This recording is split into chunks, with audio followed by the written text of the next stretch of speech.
بالله من الشيطان الرجيم بسم الله الرحمن الرحيم عما يتساءلون عن النبأ العظيم الذي هم فيه مختلفون كلا سيعلمون. أبو عرب معمر سيارة معمر أبوه اي والله. عمل مصور فوتوغراف ومصور فيديو. العمل الذي نعمله هو عمل خطير بسبب وجودنا في أماكن الاشتباكات، وجودنا في أماكن القصف. ثم كلا سيعلمون ألم نجعل الأرض مهادا والجبال أوتادا وخلقناكم أزواجا وجعلنا نومكم سباتا.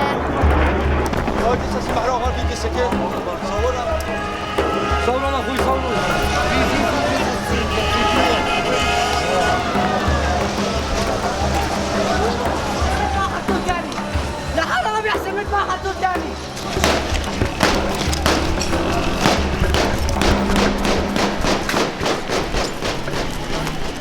Hello and welcome to News Laundry Interviews. Today we have with us Ruben Lagattolla.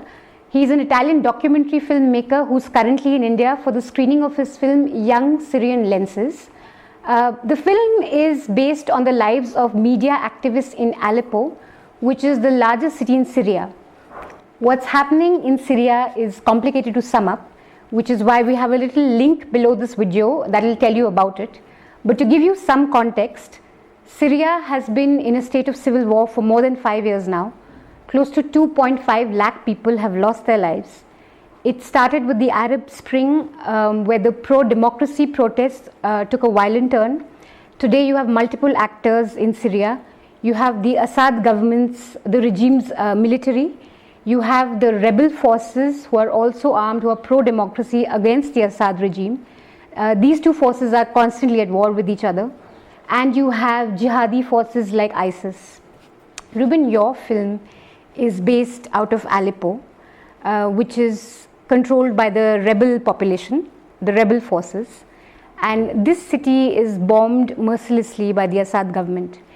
About 8 minutes into your movie, there is a guy talking about a bombing incident. He's talking about a shopkeeper who's sitting outside his shop, and he notices that the bombs are falling, but he realizes they're not exploding. And he narrates this incident in a very humorous way. And I've noticed that often people in conflict zones, they have a great sense of humor. They have the most light-hearted way of talking about the most violent, tragic things that they see on a daily basis. What is your experience of the Syrian people in Aleppo? Okay. First, I need to make a precision that Aleppo is divided in two parts. One part is held by the rebels, and the others, the western part, is held by the regime forces. Okay. In terms of humans and the human reaction to war, what I could see is that more than a sense of humor, there is a lot of irony, and that comes, at least according to my experience with the Syrian people, to their resilience they have. They're really strong and keeping, this faith and patience towards the tragedy that they are facing. So in the end, even an event that is tragicomic, it can become, the moment for a good laugh among friends. Our experience with the media activists was also a friendship. They were not really our fixers. I mean, we didn't pay them. We were among friends there. So yeah, the movie is basically about media activists in Aleppo. Yes. Who are journalists working for Alleble News. Yes. Which is the first news network in independent Aleppo? According to them, it is the most important news network, and not the only one. Mostly young boys. And yes. They have a team of 50. All of them are from between 20 and 27 years old. And there was also a guy who was 16 years old, but he was killed. And What before is- of that, before that, they were not journalists before the war. Okay. Some of them were, one was driving the ambulances, another was making bread, and another was making perfumes. So they, instead of taking weapons, they started telling stories and being media activists. So their prime role is really to record the events around them and contribute to the war, so to speak, Yes. with journalism. Absolutely. What is a day in the life of a media activist in Aleppo?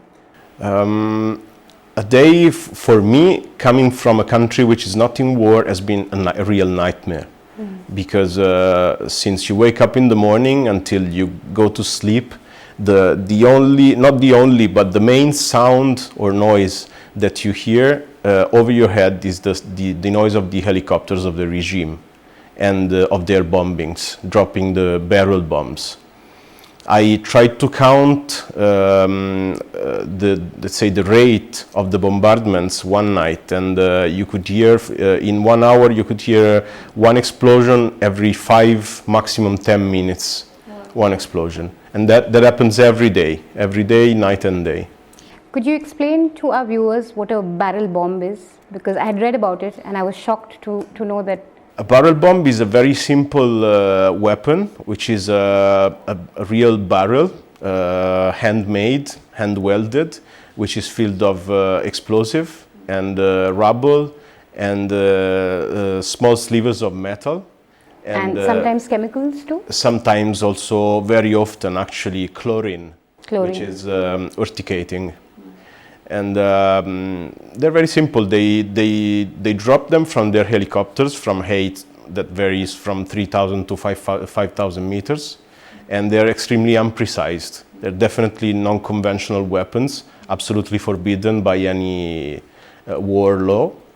And the point is that they're very cheap to be used, so they can drop them, So you can use hundreds them of them indiscriminately every day. on- Yes. So these media activists, I wanted to know. And excuse me, Yeah. the most important thing is that their weight is around 500 kilos. That means that one 500 barrel, kilos. 500 kilos, and one of them can completely tear down a building of 3 or 4 floors. Wow. And this happens routinely. Routinely. As we speak, in fact, about a day ago there were bombings in Aleppo, and they're continuing now too. Actually, the bombings that are going on in Aleppo at the moment are way worse, because what I witnessed in 2014 was made mainly by the Syrian government. Now the Syrian government is continuing to bomb, but it is backed by a much stronger army and air force, which is the Russian one.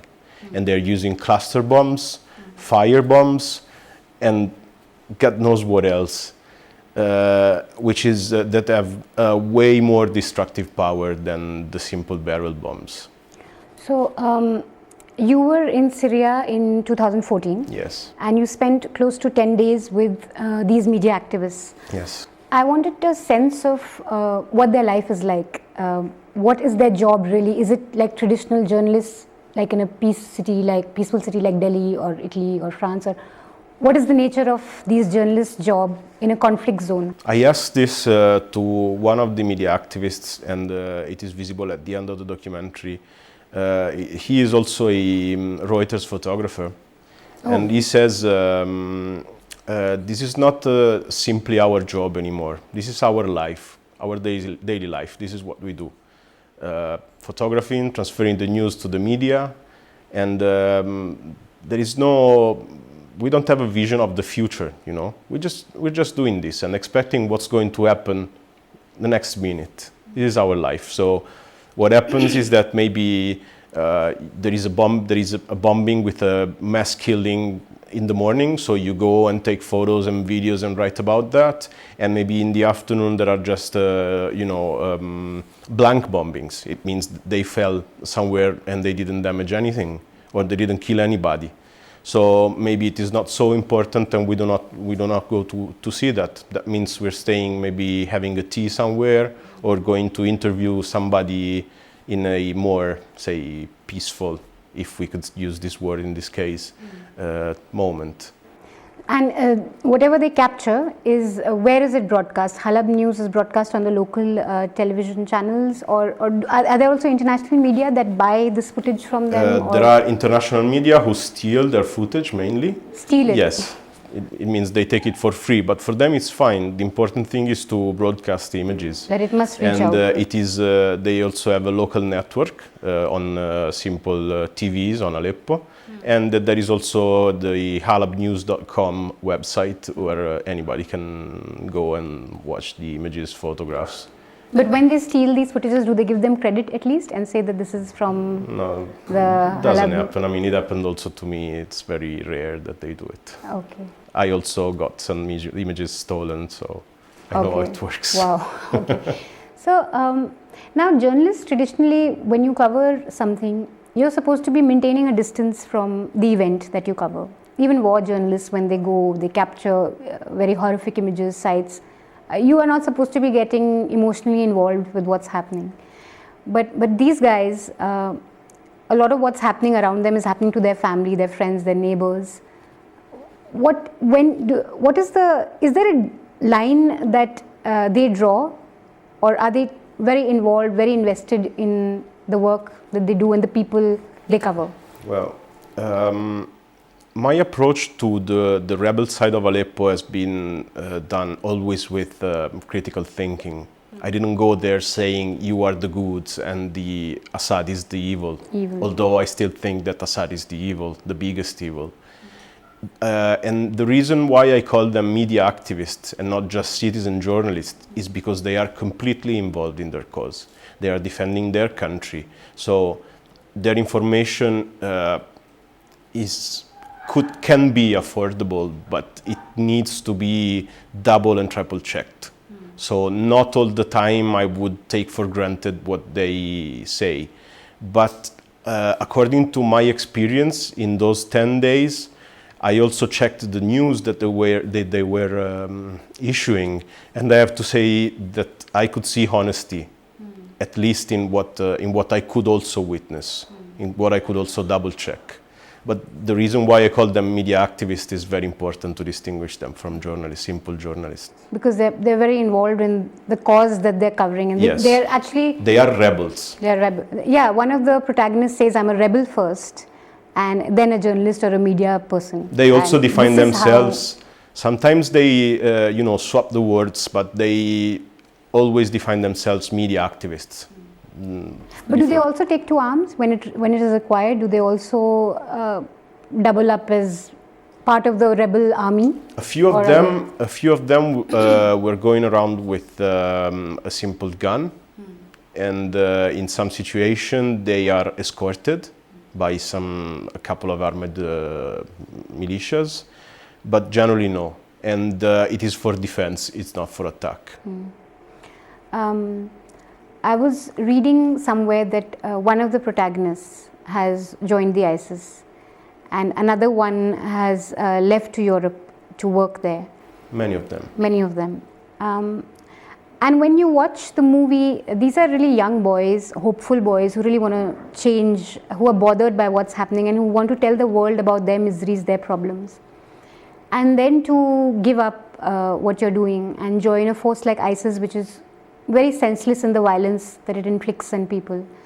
What is the lure for a young man in Syria to join a force like ISIS? I think a terror organization like ISIS. I think that the choice of joining ISIS, it is very difficult to understand, but living there, it has a meaning. It is important to go back at least to the time I was there. I repeat, 2014. Yeah. They still had hope that the international community would have intervened. There could have been many ways of intervention, and the simplest that I also understood just stepping the first time in Syria was to establish a no-fly zone. Okay? To establish a no-fly zone. An off-fly zone. No-fly zone. No-fly zone, okay. That means nobody can fly over Syria. Yeah. And that means that also humanitarian convoys can enter the cities and all the refugees can safely go away. That hasn't been done. Also, better weapons haven't been provided to defend themselves from the helicopter bombings. At a certain point, what happens is that ISIS became paradoxically the safest area and the safest army, the safest Raqqa, the safest city to live in Syria, because I cannot say why, but in the end it has not been bombed. It has not been bombed, yeah. While Aleppo was bombed. So the simple question is why? But in the end it makes sense because it is the safest area and it is the strongest army that you can join to fight the regime that is not going to accept you anymore. Once you're a rebel, you will not be accepted by Assad regime anymore. So that makes sense. Whenever we talk about Syria or whenever we hear about it or care about it, a lot in the Indian media, but also I'm guessing in the media in the West also, is when ISIS does something or when ISIS is in news. Yes. A lot of us don't know what is happening in pockets that are being bombed by the Assad government, like Aleppo. What do you feel about the coverage that the Syrian civil war has got? Okay, I think the coverage of the media has been very much commercial. That means that to have an audience, you need to set up a show, and ISIS in this has been the best one in history to set up the show. That means that also all the media are much more interested in telling about the ISIS than Assad. Assad is doing the same job since 5 years, which is bombing all the time. So that doesn't make news anymore. While ISIS does, because they make these new beautiful videos with beheadings and stuff like that. ISIS has been a very useful tool for Assad to present himself as the new defender of the West and of the so-called civilized Western community from the terrorism menace. This has been very smart of him as a criminal because... You'd call him a criminal? He is a criminal. He's a war criminal. It has been very smart of him because in this way he has moved the attention from his work, which has been more than 10 times more effective in terms of killings and injuries rather than ISIS. But the international focus has just shifted on what ISIS is doing and how Assad could probably help fight what ISIS is doing. Probably. But in the end, what happens, also with the bombings from Russia, for example, that has been very evident, that in the first month and a half of bombings from Russia, 75% of the bombings have been addressed to the rebels and to civilian buildings rather than ISIS and Raqqa. Okay? What does it mean? It means that ISIS has created their own terrorist state, let's say, just for us to recognize it like that. And all its neighbors, Assad have been able to name them as terrorists. What he did is to name terrorists all those that are his opposers, political opposers. All those who were against him, and also those who had a peaceful, if not democratic, a peaceful approach to politics, has been defined as terrorists.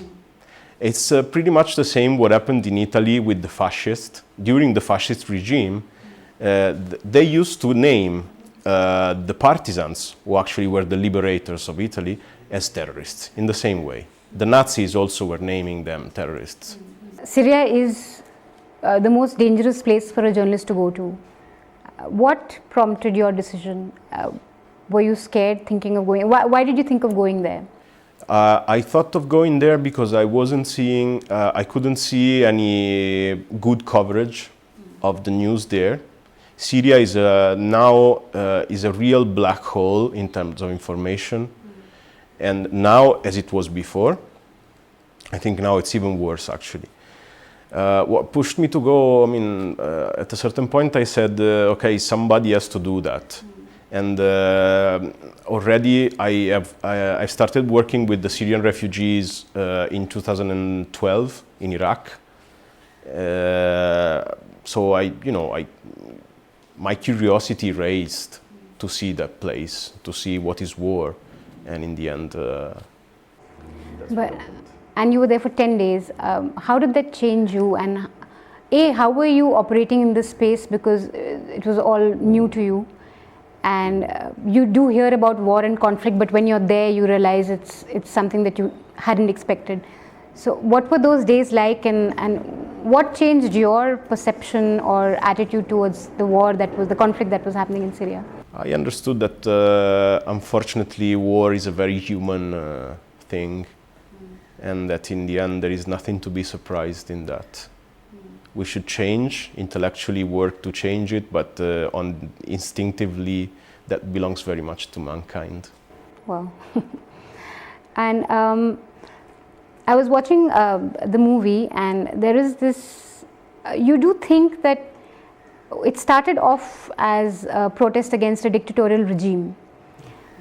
History says that. Yeah, and when you look at pictures of Syria before the civil war took place, it was, Aleppo was a beautiful city, and this man in the documentary also talks about that there was a calm, there was a peaceful calm, and things weren't, we were always scared of not speaking up because we didn't know who would, be with the Assad government and who would pick us up for being a rebel.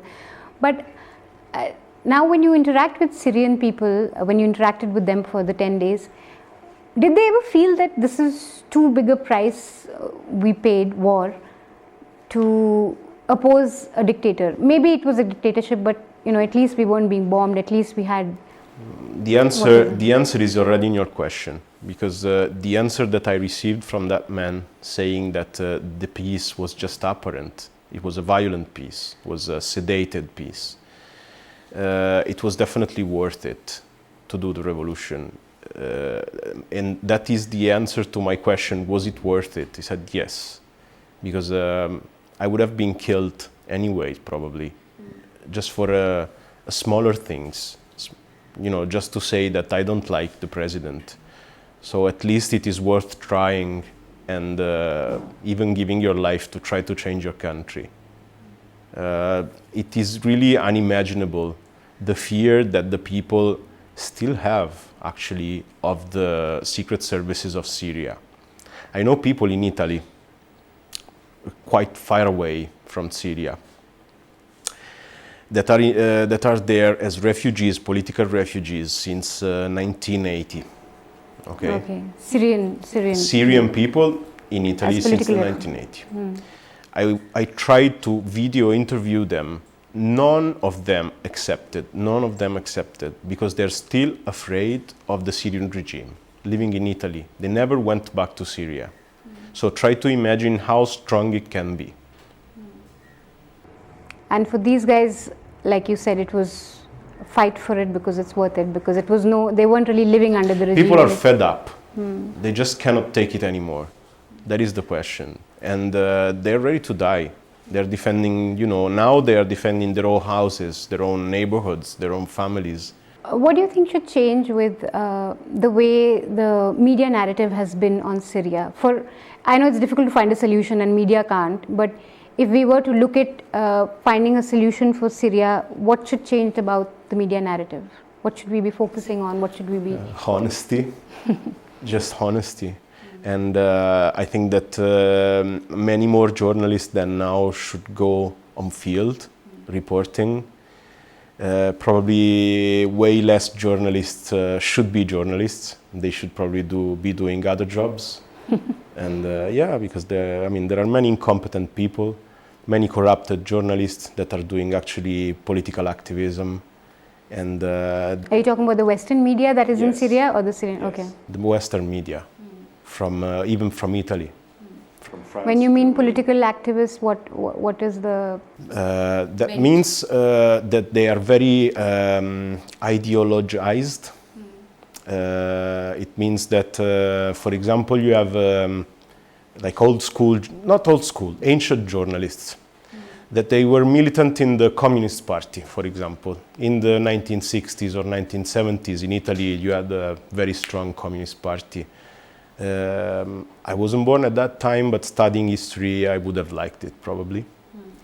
And that are now supporting Assad Just for the simple reason that he is a socialist, apparently.